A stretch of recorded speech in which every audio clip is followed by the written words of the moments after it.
নতুন উপজেলা হিসেবে পিরোজপুরের জিয়ানগরের নাম ঘোষণা হওয়ার পর নেওয়া হয় প্রায় ৫০০ কোটি টাকার উন্নয়ন প্রকল্প। তারই ধারাবাহিকতায় সাইদখালীর চরে গড়ে ওঠে একটি আবাসন প্রকল্প। সরকারিভাবে নির্মিত হয় ১৮০টি বসতঘর।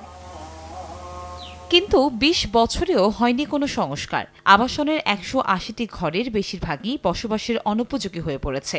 অধিকাংশ ঘরেই নেই পিলার ও টিনের চাল। বর্ষা মৌসুমের আগেই ঘরগুলো মেরামত করে দুর্ভোগ কমানোর দাবি বাসিন্দাদের। চাল নাই, বেড়া নাই, আবার পিলার নাই, পিলার ভাঙ্গি গেছে।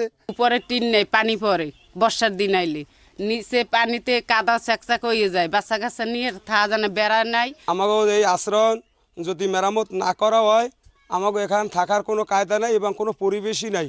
তবে জেলা প্রশাসক বলছেন, আবাসন প্রকল্পের অধীনে জরাজীর্ণ ঘরগুলো আশ্রয়ণ প্রকল্পের মাধ্যমে সংস্কার করতে মন্ত্রণালয়ে চিঠি পাঠানো হয়েছে। পরবর্তীতে একক ঘরে রূপান্তরিত করা হয় এবং এই কার্যক্রমের জন্য আমরা অলরেডি পরবর্তী যে প্রকল্প আছে আশ্রয়ণ প্রকল্পে আমরা পত্র প্রেরণ করেছি। আর প্রত্যাশা করছি শীঘ্রই এগুলা নির্মাণ কাজ বাস্তবায়ন হবে।